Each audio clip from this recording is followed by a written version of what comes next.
called Siren's Curse.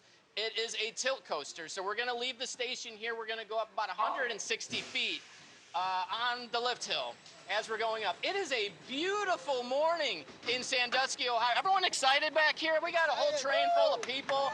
Oh, wow. Okay, so we're actually pretty cooking going up the lift hill here. So what's different about a tilt coaster is you're going to see when we get to the top, the track ends at the top. It looks like there's absolutely nothing ahead of you.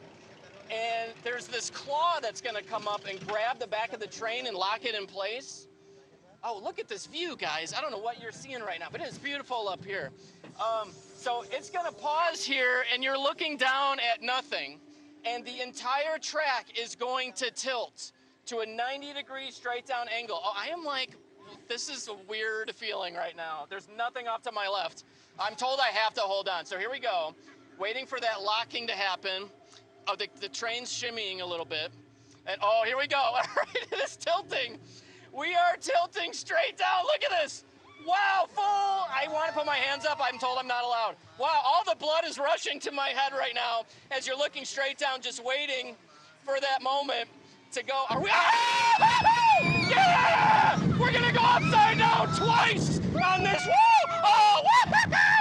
That's the first inversion into a barrel roll here. Woo! Oh, it's really smooth, guys. Woo! There are like a dozen moments of weightlessness where you're coming out of your seat.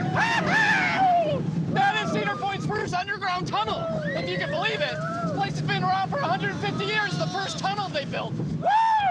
Upside down again. Here we go. And another roll. Woo! A triple down at the end. All right, so 3 times. Woo! Coming out of your seat. Woo! And one more time. Yeah! How we feeling back there? Come on. Fantastic. Oh. You know what's crazy? It's like you're on that tilt, and like you're so focused on the tilt, you forget there's an entire roller coaster after you do the whole tilt thing. So, wow, that's fun. Siren's Curse opens this weekend at Cedar Point. If you want to come check it out, WGNTV.com/coastin' is where you can find my whole write-up on this. You can get tickets, all that good stuff. I'm out of breath, man.